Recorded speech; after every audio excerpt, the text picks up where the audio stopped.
तीसरा स्टेटमेंट था कि सफिशिएंट कंडीशंस प्रोवाइड नहीं की गई है कि किसके बेसिस पे ये जो ट्रांसफॉर्मेशन होता है वो, और चौथा कि डायरेक्शन के बारे में कोई भी आइडेंटिफिकेशन नहीं दिया गया था।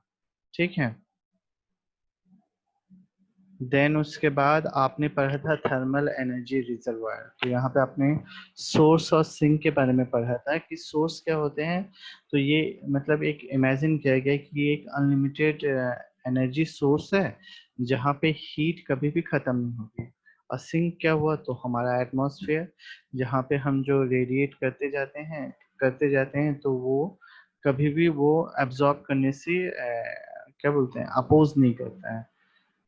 उसके बाद आपने हीट इंजन पढ़ा था जिसमें मैंने आपको इफिशिएंसी की डेफिनेशन बताई थी कि what we get divided by what we pay is called efficiency. इसके बेसिस पे आपने लिखा था work done upon heat supply, और आपने इसके बेसिस पे एक रिलेशन फाइंड आउट किया था कि Q1 minus Q2 upon Q1। ठीक है। फिर हमने न्यूमेरिकल सॉल्व किया। देन हीट पंप और रेफ्रिजरेटर। हीट पंप क्या होते हैं, तो जब अंदर का टेम्परेचर मतलब सिस्टम का टेम्परेचर कम हो और मतलब सिस्टम और सराउंडिंग का टेम्परेचर अगर कम हो और अगर हमें सिस्टम में हीट सप्लाई करना है तो हम क्या करते हैं, एक एक्सटर्नल डिवाइस लगाते हैं जो बाहर से हीट एक्सट्रैक्ट करके इनसाइड द रूम सेंड करता है, तो उसे हम बोलते हैं हीट पंप। और रेफ्रिजरेटर क्या होता है, तो अगर इनसाइड का टेम्परेचर आउटसाइड के टेम्परेचर में ज़्यादा हो तो वो क्या करेगा, हीट कंटिन्यूअसली रिजेक्ट करेगा from system to surrounding. This type of devices is called refrigerator. इसका हमने एक डेफिनेशन, हाँ बोलो। नहीं, रेफ्रिजरेटर सराउंडिंग में हीट रिलीज करेगा हमारा। ठीक है। रेफ्रिजरेटर कभी भी हीट लेगा नहीं, रेफ्रिजरेटर हीट रिलीज करेगा। और जो सोर्स है मतलब जो हीट पंप है वो सराउंडिंग से हीट लेगा और हमें जो रिक्वायर्ड स्पेस चाहिए वहां पे हीट रिलीज करेगा। ये देखना यहाँ पे लिखा हुआ है, ये और ये। ठीक है। मतलब एक्चुअली अगर तुम ऑब्जर्व करोगे, जो मैंने तुमको डेफिनेशन वाला पार्ट बताया था वहां पे सिस्टम क्या था, तो विच इज अंडर इन्वेस्टिगेशन। तो अभी मतलब हीट पंप के टाइम पे आपका रूम जो है वो सिस्टम बन गया जिसको हीट अप करना है। और जब मैं क्या बोलते हैं रेफ्रिजरेटर की बात करूंगा तो रेफ्रिजरेटर मेरा वो चैम्बर हो गया जिसको मुझे कूल करना है। क्लियर। ठीक है। तो यहाँ पे एक बात यहाँ पे एक बात, हाँ हाँ मैं बता रहा हूँ। यहाँ पे एक बात याद रखना, सोर्स नहीं है यहाँ पे। यहाँ पे क्या है, यहाँ पे सिस्टम है और सराउंडिंग है। बस अगर ये वर्ड याद रखोगे तो जो हीट करना है वो सिस्टम हो गया, बाकी सराउंडिंग हो गया। यहाँ पे जो हीट करना है वो सिस्टम हो गया और ये जो है ये सराउंडिंग वाला पार्ट हो गया। अब बोलो।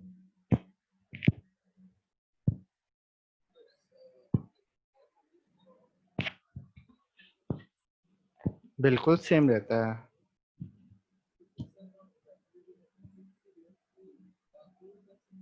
बिल्कुल। अगर तुम इतना बड़ा कंप्रेसर, जस्ट एग्जांपल दे रहा हूँ मैं तुमको, यहाँ पे देखो स्क्रीन को।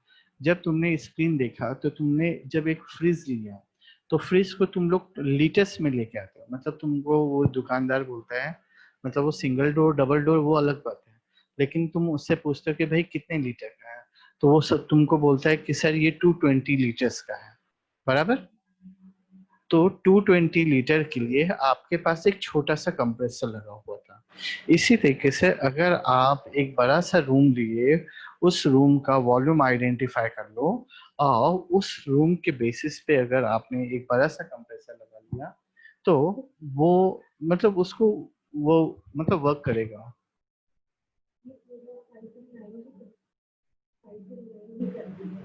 50।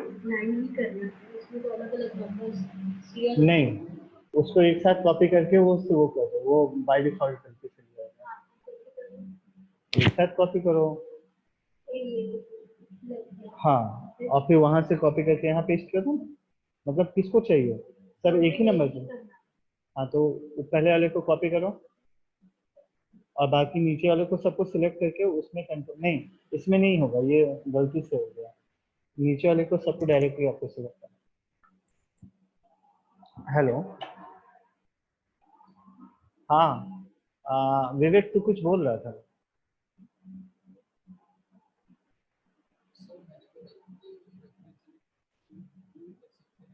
अगर अगर हाँ, उतना बड़ा अगर कंप्रेसर, मतलब उतना बड़ा अगर आपने सिस्टम डेवलप कर लिया, मतलब बनाया, तो वो हो सकता है।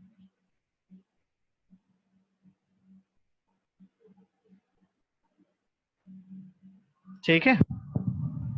और अल्टीमेटली होता क्या है ना, देखो, ऐसे सिस्टम्स तुम बना सकते हो, लेकिन उसमें क्या होगा, जैसे तुमने बहुत बड़ा सा कंप्रेसर यूज किया ना, तो वो उतना नॉइस क्रिएट करेगा, और वो नॉइस की वजह से और उतना पावर कंज्यूम करने की वजह से ऐसे सिस्टम्स फेल हो जाते हैं। इसलिए तो उन लोग ने बाद में कूलिंग टावर का मतलब फॉर्मेशन किया। जैसे एक एग्जांपल देता हूँ। तुम अपने घर में देखोगे तो तुम्हारे पास 1 टन या 1.5 टन या मैक्सिमम 2 टन का एसी होगा। ठीक है। तो ये 2 टन जो है वो एक पर्टिकुलर स्पेस को डिफाइन करती है, कि अगर आपके पास 20 बाय 20 का या 20 बाय 30 का बड़ा सा हॉल है, तो वो हॉल के लिए आपको इतने टन का एसी चाहिए। लेकिन अगर तुम मॉल में जाते हो तो मॉल में उस तरीके के एसी नहीं होते हैं, उसमें सेंट्रलाइज एसी होता है। तो जब सेंट्रलाइज एसी होता है तो उसको रन करने के लिए उनको एक बड़ा सा कंप्रेसर लगाना होता है। तो वो कंप्रेसर और वो जो कूलिंग कैपेसिटी वाला पार्ट रहता है, वो जनरली वो एक अलग ही मतलब क्या बोलते हैं, चैम्बर में रखते हैं, जिसकी वजह से वो नॉइस क्रिएट ना हो। और जो कूलिंग टावर होता है वो जनरली उनके टेरेस पे होता है, जहाँ पे नेचुरल एयर की वजह से कूलिंग इफेक्ट, मतलब पानी जो है कंटिन्यूसली ठंडा हो सके। तो कह सकते हो कि तुम ऐसे कम मतलब ऐसे रेफ्रिजरेटर्स बना सकते हो। जैसे इसका प्रैक्टिकल एग्जांपल आपका वो है कोल्ड स्टोरेज। ठीक है। अगर तुम कोल्ड स्टोरेज की बात करोगे तो तुम देखो, वो बहुत बड़ा सा फ्रिज है, मगर ये है कि वो फ्रिज का वो जो वर्किंग प्रिंसिपल सेम रहेगा, लेकिन जो आपका मतलब साइज रहेगा सिस्टम का वो बड़ा हो जाता है। ठीक है। चलिए, आपने यहाँ पे फिर एक रिलेशन फाइंड आउट किया था कि सीओ पे। हाँ बोलो, कुछ डाउट है?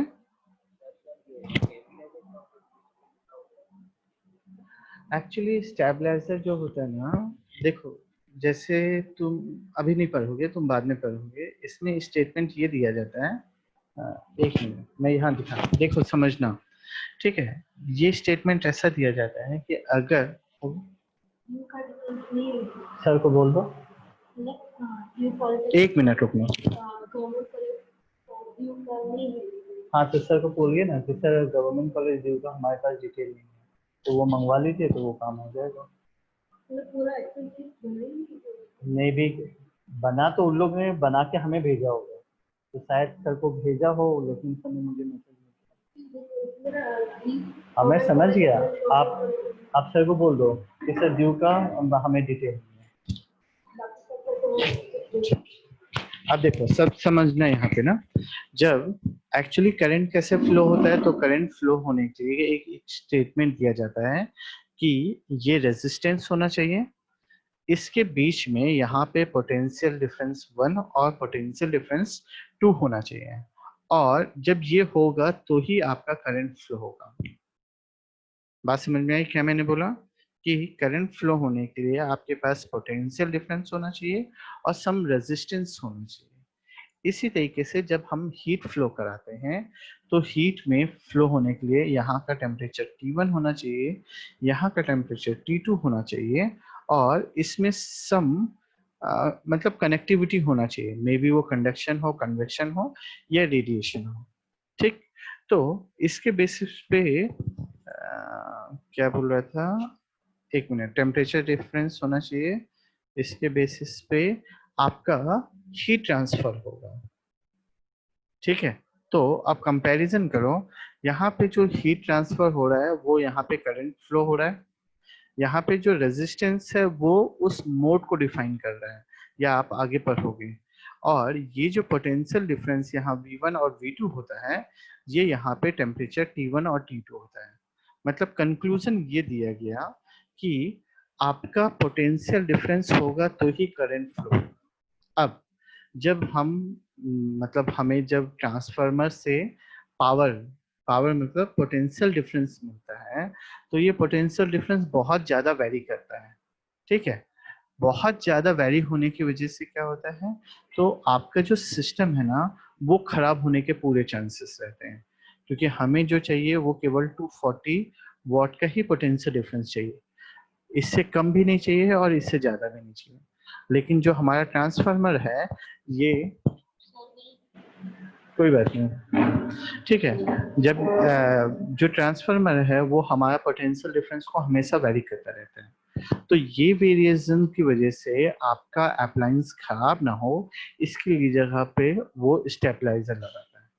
तो आपने देखा होगा स्टेबलाइजर पे अराउंड 240 वोल्ट पे हम उसको फिक्स करके रखते हैं कि कम आए तो वो ऐड करेगा और ज्यादा आए तो वो उसको रिप्लेस करेगा, तो जिसकी वजह से हमारा सिस्टम खराब है।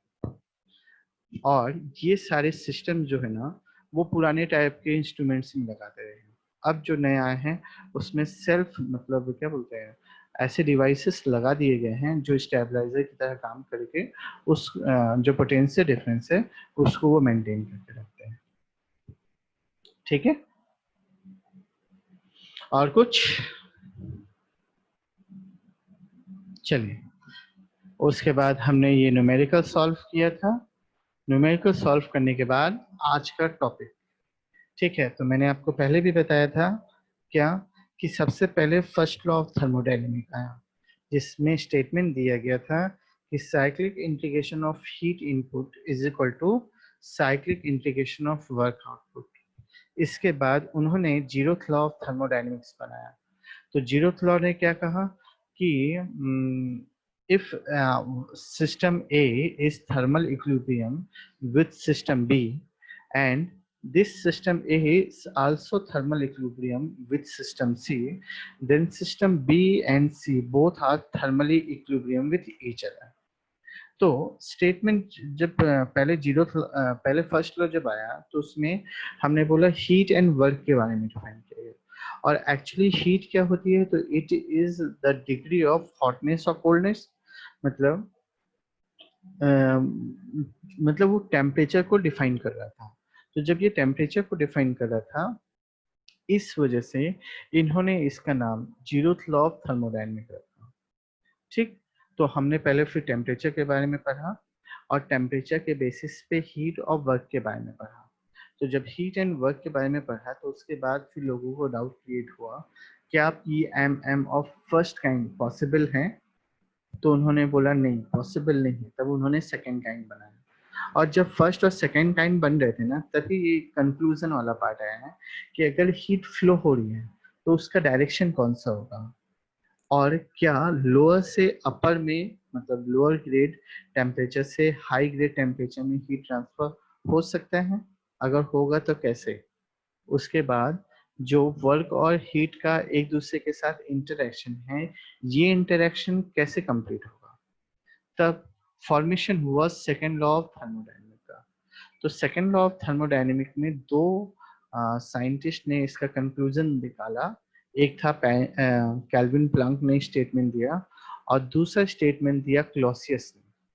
ठीक है, तो पहले कैल्विन प्लैंक ने ये स्टेटमेंट दिया कि it is impossible for any device as heat engine that operate on a cycle to receive heat from a single reservoir and produce a net amount of work। मतलब क्या हुआ, उसने statement ये दिया कि ऐसा कोई इंजन बनाना पॉसिबल नहीं है जो एक सिंगल रिजर्वायर जिसको हमने सोर्स बोला था उससे हीट एब्जॉर्ब करे, Q1 क्वांटिटी में हीट एब्जॉर्ब करे और सेम अमाउंट में वर्क डन प्रोड्यूस कर दे। तो यहाँ पे इसने जो स्टेटमेंट दिया उसके बेसिस पे ये क्लियर हुआ कि Q W is equal to Q1, मतलब इफिशिएंसी का अगर फॉर्मूला देखोगे तो ये हो गया वर्क डन अपॉन में हीट सप्लाई, और ये कह सकते हैं कि Q1 upon Q1 means is equal to 1। मतलब इसने जो स्टेटमेंट दिया वो बिल्कुल बराबर हुआ। क्या कि ऐसी कोई इंजन नहीं बनाया जा सकता, it is impossible for any device जिसकी इफिशियंसी जो होगी वो 100% होगी। ठीक है, इसी को मतलब दूसरे लैंग्वेज में बोला गया है कि no process is possible who remove heat from a single reservoir, देखो, remove heat from a single reservoir at a uniform temperature and perform equal amount of work। ठीक है, बाद में इस चीज को, ये देखो मैंने ये जो तुमको समझाया कि हीट सोर्स से ऐसा इंजन बनाना पॉसिबल नहीं है जो हीट सोर्स से अगर 100 किलो जूल हीट एब्जॉर्ब करे और वर्क डन कर दे 100 किलो जूल का। ठीक है, तो कुछ ना कुछ चेंजेस आएंगे ही आएंगे।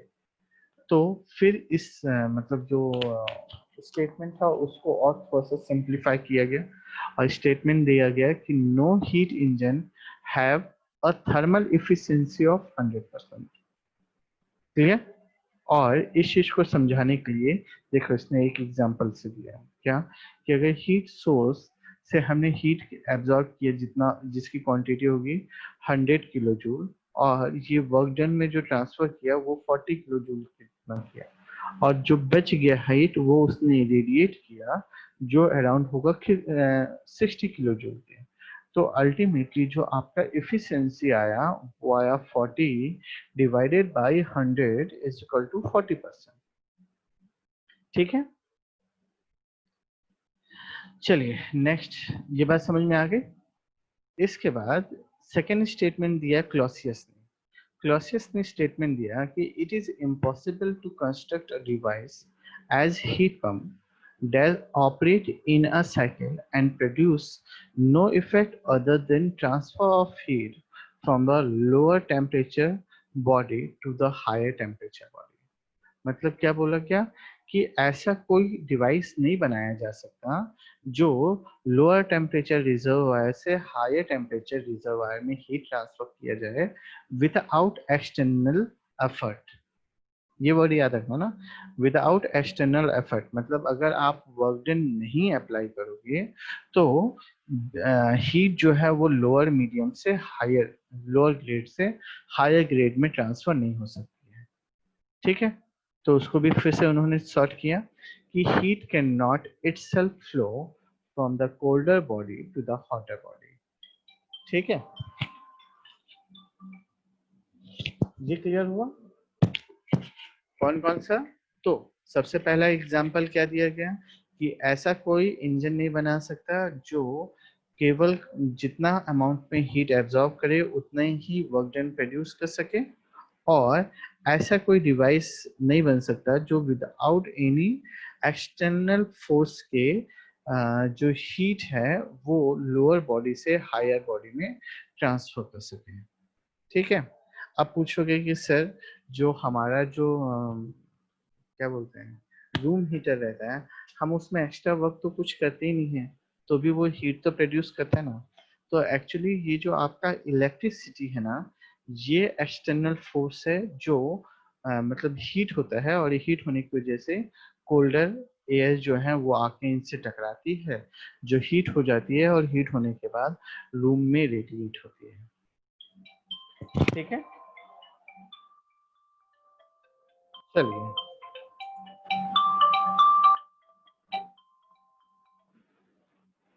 इसके बाद आपका अब ये दोनों का इक्विवेलेंसी आया, ये इंपॉर्टेंट पार्ट है। एक्चुअली कैल्विन प्लांक का मतलब एज पर GTU exam point of view से देखोगे तो मे बी वो कैल्विन प्लांक या क्लॉसियस का स्टेटमेंट पूछता है और उसके बाद 7 मार्क्स में वो equivalency of Kelvin Planck and Clausius statement बोलता है। ठीक है, ध्यान से समझना इसको, पहले समझा देता हूँ फिर बाद में उसकी डिटेलिंग कर दूंगा मैं आपको। ठीक है, तो आपका जो क्लॉसियस ने स्टेटमेंट दिया कि without external force heat can not be flow from the colder region to the hotter region, तो उन्होंने इसके लिए एक equivalency diagram sorry equivalent system बनाया जिसमें उन्होंने क्या किया, तो एक हीट इंजन लगाया। ये हीट इंजन जो है वो हायर टेम्परेचर रिजर्वायर से Q1 क्वांटिटी में हीट एब्जॉर्ब कर रहा है और ये Q1 क्वांटिटी से जितना भी वर्क डन उसको मिल रहा है, ठीक है, वो वर्क डन उसने हीट पंप में दिया।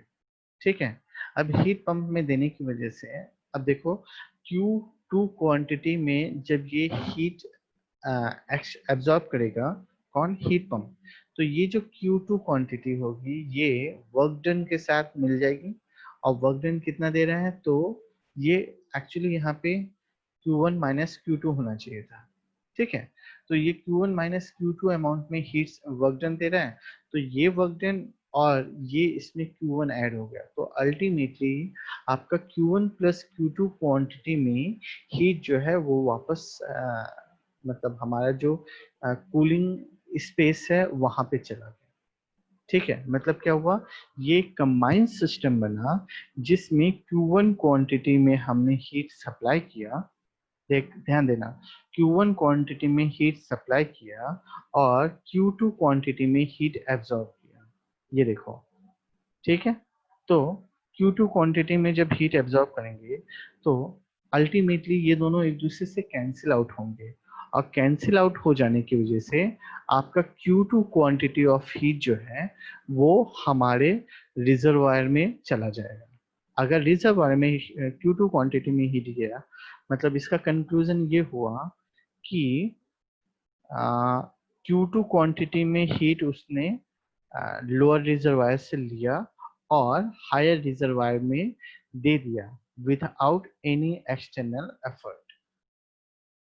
बात समझ में आई क्या बोला, क्या स्टेटमेंट है कि हीट पंप जो है ये हीट पंप उतना वर्क डन लेगा जितना हीट इंजन प्रोड्यूस करेगा और मतलब इसने एब्जॉर्ब किया और इसने उतना का उतना रिलीज कर दिया। देखो Q1 क्वांटिटी में एब्जॉर्ब किया और Q1 प्लस Q2 क्वांटिटी में रिलीज कर दिया, तो जब ये Q1 और ये Q1 एक दूसरे से कैंसिल आउट हो गया तो बचा क्या, Q2 क्वांटिटी में एब्जॉर्ब हुआ और Q2 क्वांटिटी रिलीज हुआ। अल्टीमेटली ये क्लॉसियस स्टेटमेंट को मतलब कैल्विन क्लॉसियस को इक्विवेलेंसी आता है।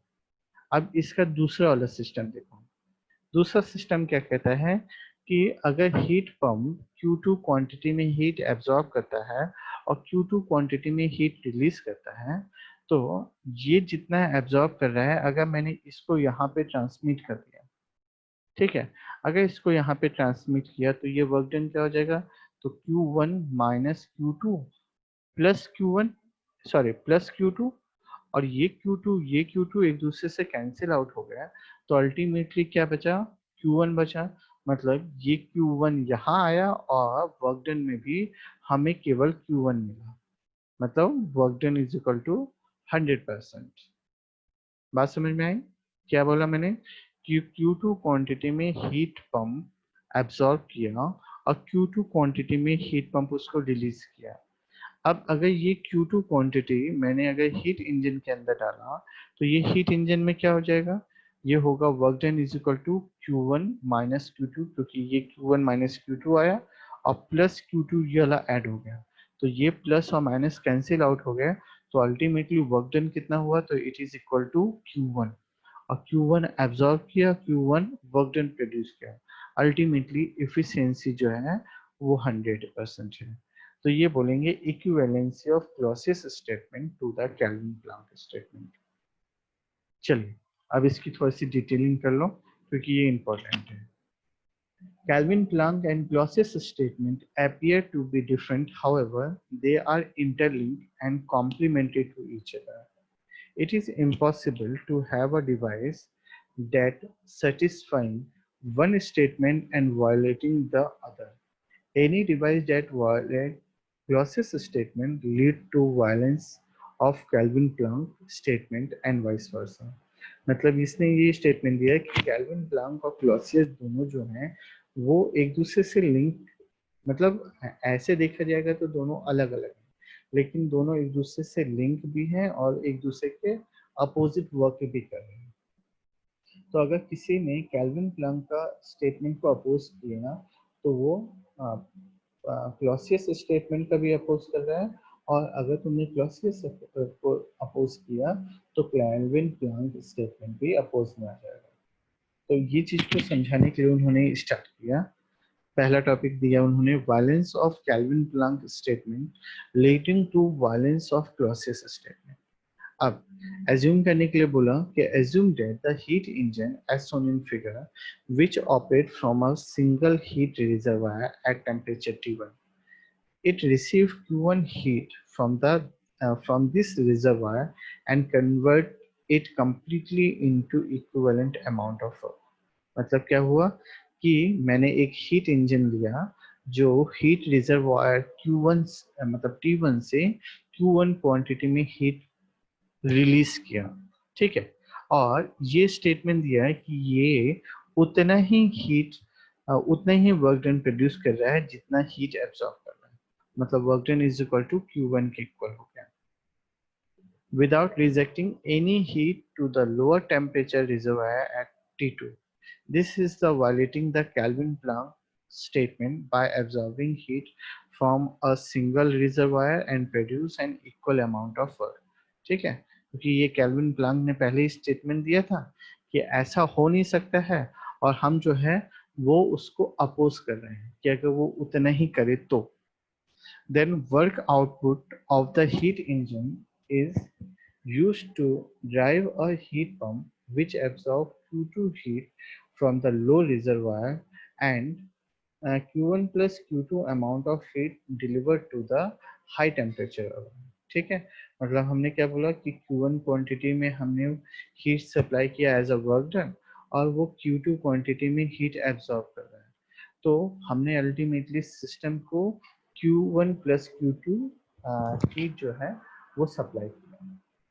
तो so net heat interaction with high temperature reservoir is, high temperature reservoir में कितना हुआ, तो Q1 plus Q2 minus Q1, Q1 plus Q2 minus Q1 is equal to Q2, तो इसीलिए वो इक्वल टू Q2 हुआ। Hence, as shown in figure 2, combined system of heat engine and heat pump act like a heat pump absorbing heat Q2 from low reservoir and delivered to the high reservoir without any external work. This is the valence of Clausius statement. मतलब ये कि हमने जब यहाँ पे बोला कि अगर मैंने अपोज किया कैल्विन प्लांक की स्टेटमेंट को, तो अगर मैंने कैल्विन प्लांक को अपोज किया तो उसी तरीके से वो क्लॉसियस को भी अपोज करने लग जाएगा। तो अपोज कैसे किया, तो हमने यही बोला कि अगर एक हीट इंजन Q1 क्वांटिटी में हीट एब्जॉर्ब करे और वो उतना ही वर्क डन प्रोड्यूस करे, और ये वर्क डन अगर हीट पंप में अप्लाई करें तो उसकी वजह से हमारा जो नेट वर्क है या नेट हीट एक्सट्रैक्शन है वो हो जाएगा Q2। तो Q2 अगर एब्जॉर्ब किया सिस्टम से और रिलीज किया सिस्टम में तो वो क्या हो जाएगा, तो ये लॉसियस स्टेटमेंट का वायलेंस होगा। ठीक है, चलिए इसी तरीके से लॉसियस सिस्टम का अगर आपने अपोज किया मतलब वो कैल्विन प्लांक को भी अपोज करने लग जाएगा। तो लॉसियस ने क्या स्टेटमेंट दिया कि Q2 क्वांटिटी में हीट हमने सिस्टम से लिया, मतलब अभी यहाँ पे सिस्टम लो टेम्परेचर रिजर्वायर और हाई टेम्परेचर रिजर्वायर में हमने Q2 क्वांटिटी में हीट सप्लाई करना, ठीक है। अब ये क्या कर रहा है, Q1 क्वांटिटी में हीट एब्सॉर्ब कर रहा है और Q2 क्वांटिटी में हीट रिलीज कर रहा है। तो टोटल कितना हुआ, तो ये देखो हमने लिया कितना, तो Q1 माइनस Q2 ठीक है। और रिलीज कितना किया, तो Q1 माइनस Q2, मतलब जितना हीट एब्जॉर्ब किया उतना ही वर्क डन प्रोड्यूस किया। तो ऐसा कोई डिवाइस नहीं बन सकता है, मतलब अल्टीमेटली ये बैलेंस हुआ कैलकुलेट। क्लियर। चलिए, बस इसी के साथ ये आपका केल्विन प्लैंक और क्लॉसियस का इक्विवेलेंसी खत्म हो गया। उसके बाद आता है comparison between Kelvin Planck and Clausius statement.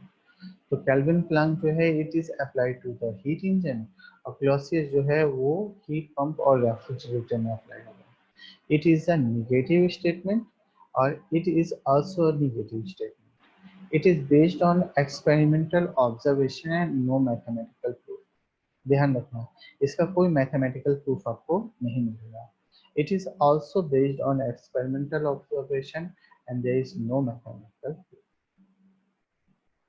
चलिए, तो मैंने आपको लास्ट टाइम बताया था perpetual motion machine of first kind, जिसमें जिसमें एक्चुअली ये टर्म नहीं था।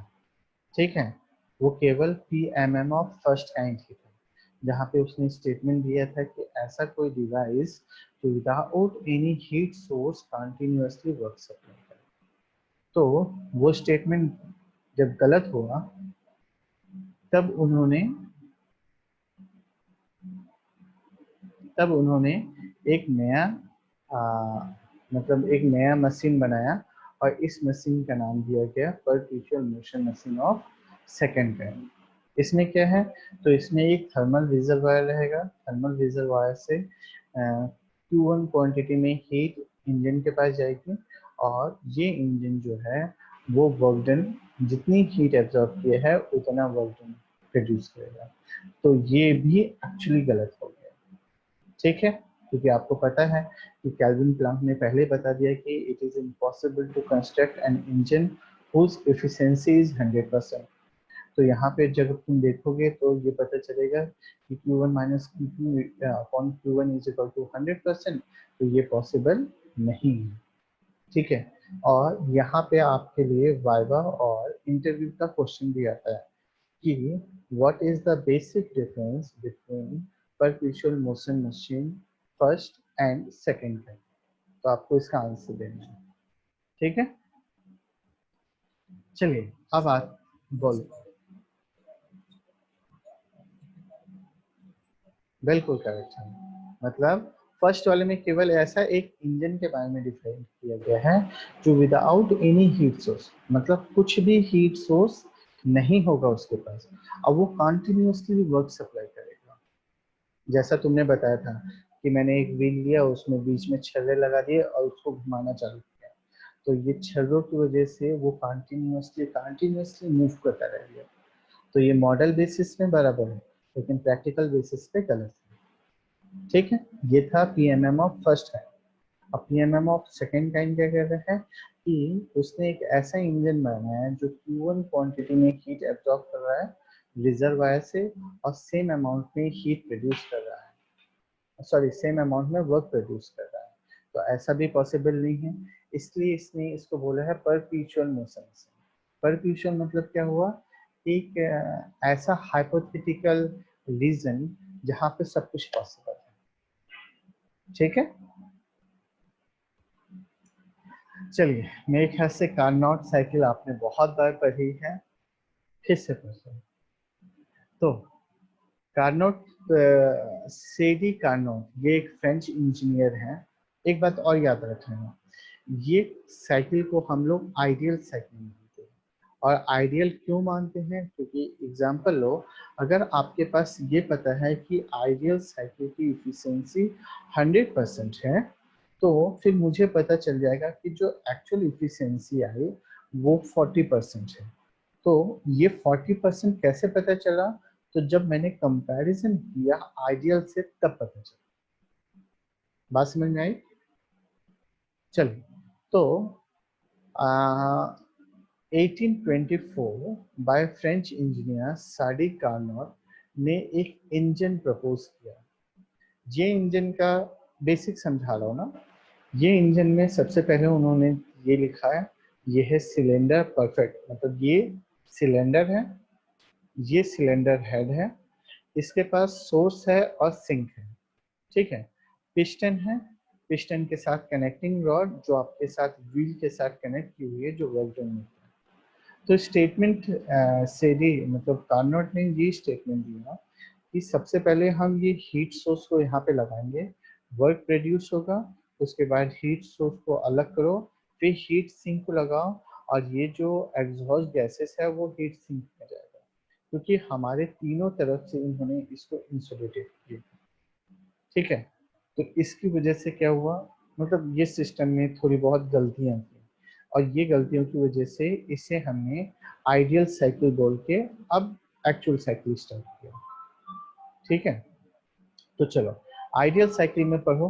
ये देखो आइडियल साइकिल का बेसिक डायग्राम क्या, हीट सोर्स दिया हुआ है जिसका टेम्परेचर T1 है, हीट सिंक दिया हुआ है जिसका टेम्परेचर T2 है, Q1 क्वांटिटी में हीट जो है हीट इंजन एक्सट्रैक्ट कर रहा है, और जितना वर्क डन हो जाने के बाद उसने Q2 क्वांटिटी में हीट रिलीज किया।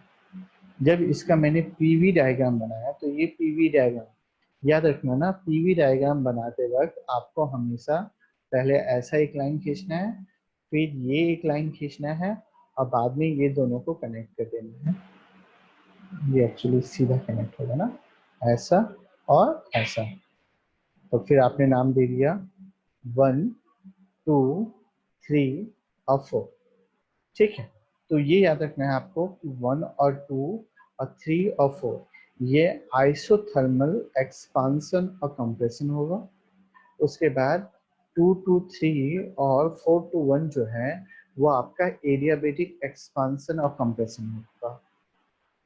तो सबसे पहले बताइए आइसोथर्मल प्रोसेस क्या होता है और एडियाबेटिक प्रोसेस क्या होता है।